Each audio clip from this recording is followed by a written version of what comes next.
Good morning, students. Welcome to the online class, the chapter number 10, Colonialism, Rural and Tribal Societies.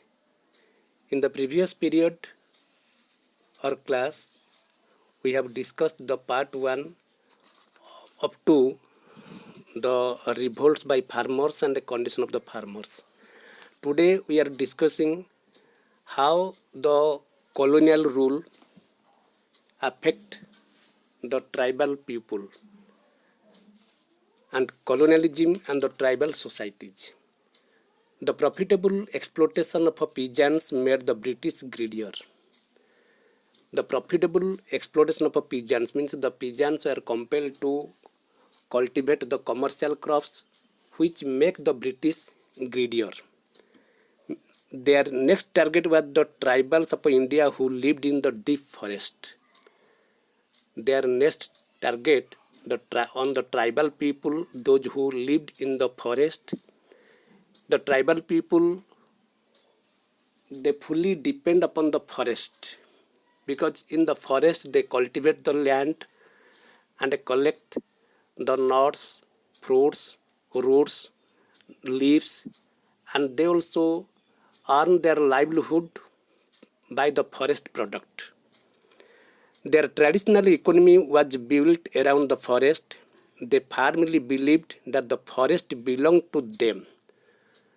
They firmly believed that the forest belonged to them and they belong to the forest. Most tribals like the Khans of Orissa practicing shifting cultivation. Shifting cultivation means they burnt a area of a forest. Burnt means jalana. They burnt the area of a forest and there they also cultivate. Then after some years, then they shift from one place from the areas to other areas. There they also cut the trees and burnt the trees and they started the agriculture. In this way, the tribal life of a Khand of Orissa practiced shifting cultivation. Many tribal groups like the Van Gujaros of Himalayas, Gaddis of Kullu, lived by herding and also rearing of animals. Many tribal people, they also earn their livelihood by rearing and herding of the animals like the sheep, the camels, like this. Amongst the Mundas of Chotnagpur in Jharkhand, the land belonged to the clan as a whole and all members had equal right on the land. The Mundas of Chotnagpur, they believed that the land belonged to a clan. Means जिस area में जो लोग रहते थे वो total area उन लोग का है and they are all members to equal right on the land. Then impact on the tribal life. How the colonial rule impact on the tribal life. Almost every tribal had a tribal chief. But under the British rule, the chiefs lost all power and also were forced to follow the laws made by the British officers in India. In every tribal group, they have a chief. And the chiefs, they also lost all power at the time of a British rule and follow the laws made by the British. But the Britishers did not want shifting cultivation. The Britishers did not want the shifting cultivation because they should not get the revenue. They did not know or they did not assess how much area of the forest also going in cultivation and they should not get any benefit. For that cause they also they wanted to ban the shifting cultivation. The changes made in the forest law by the British made the tribal life very difficult. The changes of the forest law by the British made the tribal life very difficult because the tribal people fully depend upon the forest.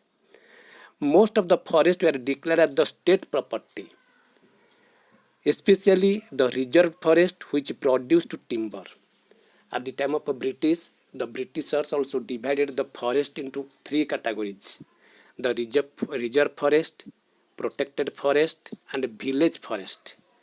And many tribals had to move other areas in search of a livelihood. In the reserve forest, the protected forest, and the village forest, and those people live in the reserve forest. The British government also evacuated the tribal people from the forest, and they also lost their livelihood, and they also moved from one place to the other areas in search of the livelihood. This created a shortage of laborers to cut trees for the railway sleepers and the transport logs. At that time, the Britishers also started the railway in our country. They also expanded the railway network, and for that cause, they cut recklessly the trees to make the sleepers to expand the railway track. During the 19th century, when the demand for the forest produce increased, the traders and the moneylenders took advantage of the situation. In the 19th century, when the demand for the forest produce increased, the traders and the moneylenders took advantage of this situation. They went to the tribals and offered them cash loans. They also asked them to work for wages. It led to the further misery for tribals. Then let us take the case of the Santalas of Hazaribagh. Santalas of Hazaribagh, now in Jharkhand also, who reared the silkworm for the production of cocoons. When the demand for Indian silk increased, in the European countries, efforts were made to encourage silk production. The traders, their agents, and many middlemen,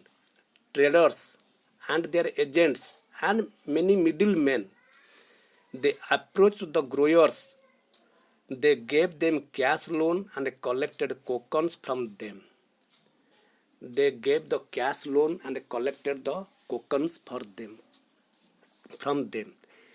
You will be surprised to know that they just paid rupees 3 for 1,000 cocoons. They give only 3 rupees for 1,000 cocoons, and then sold them at 5 times more. When the tribal groups came to know the reality, they were shocked and started considering the traders as their enemy. When the tribal group, they also come to know the reality that they sold 1,000 cocoons at the rate of rupees 3, and the traders also sold the cocoons more than 5 times. Then they thought that the traders are our enemy. Many tribals had to leave their forest home in search of work.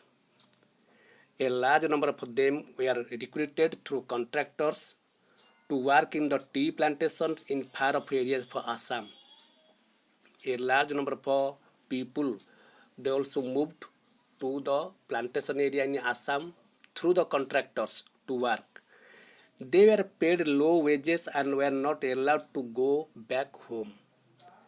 When they reached in Assam, in the plantation areas, they were not allowed to return, and they worked in a very low wage. The plight means the miserable condition. The plight of the coal mine workers was not less miserable. The miserable condition of the workers in coal mines also too hard. Many tribals were also recruited in factories and fields to work under the very harsh conditions. Many tribal people, those who left forest, and they work in the factories and also cultivation fields, and their conditions very harsh. Then tribal revolts. The commercialization of the agriculture and the exploitation of the forest wealth. The commercialization of agriculture and the exploitation of forest wealth made many tribals homeless and jobless. The unjust policy of British resulted in rebellion by tribals in different parts of India.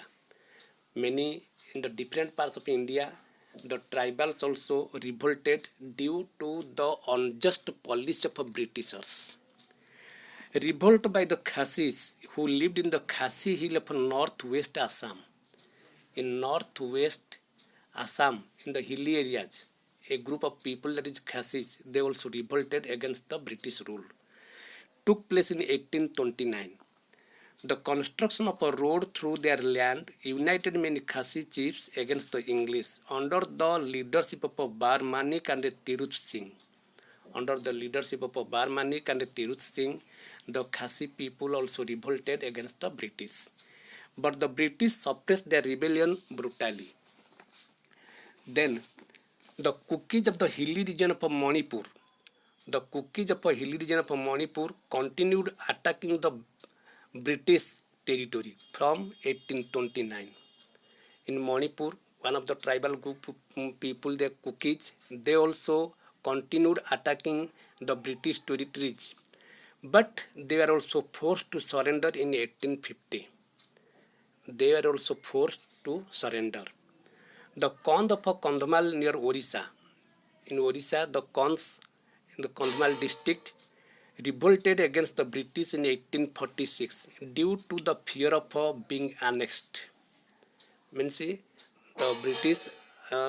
British planned to annex or conquer the Kandhamal, and for that cause the Kond of Kandhamal, the tribal people of Kandhamal, Konds, they also revolted against the British in 1846.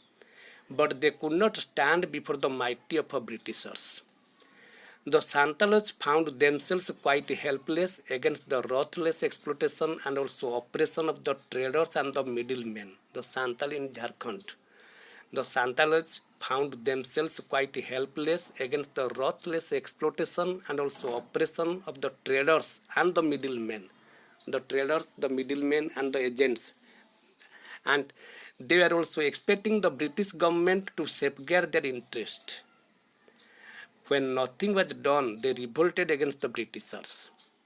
They thought that whenever we are also exploited by the middlemen and the traders, the British also helped us. But nothing was done by the British. For that cause, they also revolted against the British, means the Santalas. In 1855 to 1856, under the leadership of Sidhu and Kanu Murmu. Sidhu and Kanu Murmu, they are the leaders of the Santalas. By the leadership of Sidhu and Kanu Murmu, the Santalas also fought against the Britishers. Then Mundas of Chotnagpur, joined by the Kolarian tribe of the same region, revolted in 1831. Mundas of Chotnagpur in Jharkhand also, they also joined by the Kolarian tribe and they revolted in 1831. The struggle was suppressed by the British forces. All revolts by the tribal people also suppressed by the British forces. But the exploitation by the merchants and the moneylenders continued. In 1895, Birsa Munda, very well known and very famous name in Jharkhand also, a young boy emerged as a hero for tribals. He urged them to continue to work on their own land to earn their living and not to move away. Birsa Munda, a young boy in 1895, and he was a hero of the tribals also. He urged, means he also told the people to continue to work in their own land. This would end all their sufferings. As the Birsa movement spread, the popularity of Birsa Munda also increased. When the Birsa movement spread in the areas, the popularity of the Birsa Munda also increased. He told his people that land policies of the British were destroying their traditional land system. He also told the people that the land policy of the British were destroying their traditional land system. Birsa was jailed for 2 years, but on his release, he instigated the tribals to attack Jamindars. For that cause, he also jailed for 2 years. After his release, he instigated the tribal people to attack the Jamindars. He raised the white flag as a symbol of Birsa Raj.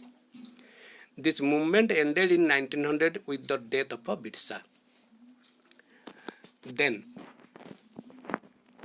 effects of the colonialism. What are the effects?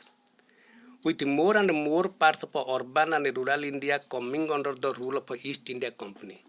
More and more part of urban and also rural India coming in the hand of a British company, by East India Company. The exploitative character of the British rule is also exposed. The company's monopolization of a trade was getting stronger. Means the company get the trading facility only. Although agriculture was the main occupation, there was no dearth of the handicrafts, calico, muslin, wool and silk product. Agriculture was also main occupation. After that, the handicrafts, calico, muslin, wool and silk product also one of the partial job of the people. Metal works of iron, steel, copper, brass, gold and silver were also in great demand. In the 17th century, trade with European nations was in favor of India as we exported large quantity of the fine cotton, silk fabrics, spices, indigo, drugs, precious stones and handicrafts. In the 17th century, means 1600 to 1699, that is known as the 17th century. In this time, trade with European nations was in favor of India, means we export many things to the European countries.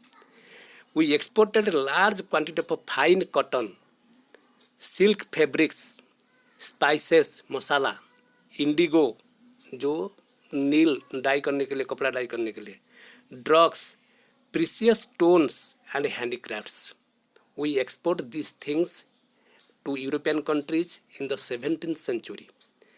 Unfortunately, the company's policy led to the destruction of the Indian crafts, cottage industries and artisanship.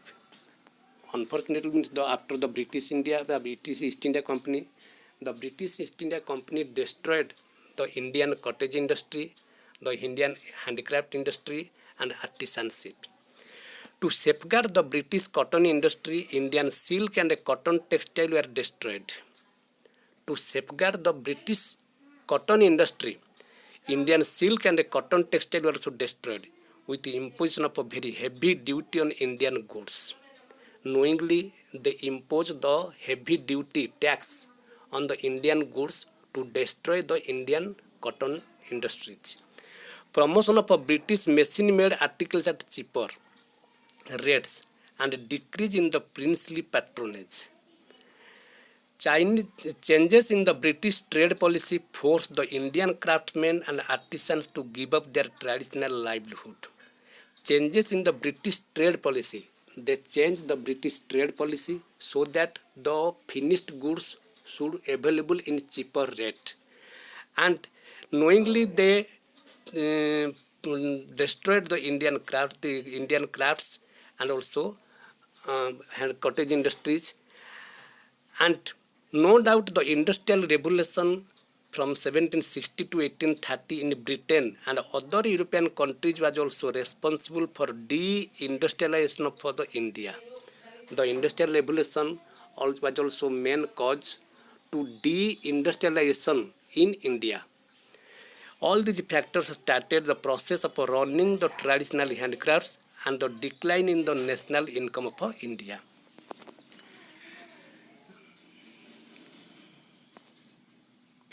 Modern industries in India. The impact of our national movement for freedom and international development opened the gates of modern industries in India. The impact of a national movement for freedom and international development opened the gates of modern industries in India. For example, tea became the biggest plantation industry in Assam. Tea plantation in Assam is the biggest plantation industry in Assam, Bengal and South India. So much so that Indian tea topped the world market and England became its biggest buyer. The other plantation industries were coffee, cinchona and rubber. Coffee, cinchona and rubber, tea, these are the plantation. Industries like cotton, jute, iron and steel developed at a fast rate. For example, with the expansion of railways, the demand for coal, iron and steel increased. With the expansion of railways, the demand for coal, iron and steel also increased. It was because of the farsightedness and determination of the Jamshedji Tata that world-class famous company like Tata Iron and Steel Company came up. By the determination and farsightedness of the Jamshedji Rustomji Tata, J.R.D. Tata, the world-class famous company like Tata Iron and Steel Company in Jamshedpur, in Tata, came up. With the passage of time, cement, chemical and sugar industries also developed. After that, cement industries, chemical industries and also fertilizer industries, sugar industries, many industries also developed. But we had to import machinery from abroad. But we have to import the many machineries from the European countries. It was only after independence that basic or key industries were given priority. Dear students, in this way we have completed this chapter, and you please read the chapter thoroughly. Then the next class I will send the question answers. Thank you. Have a good day.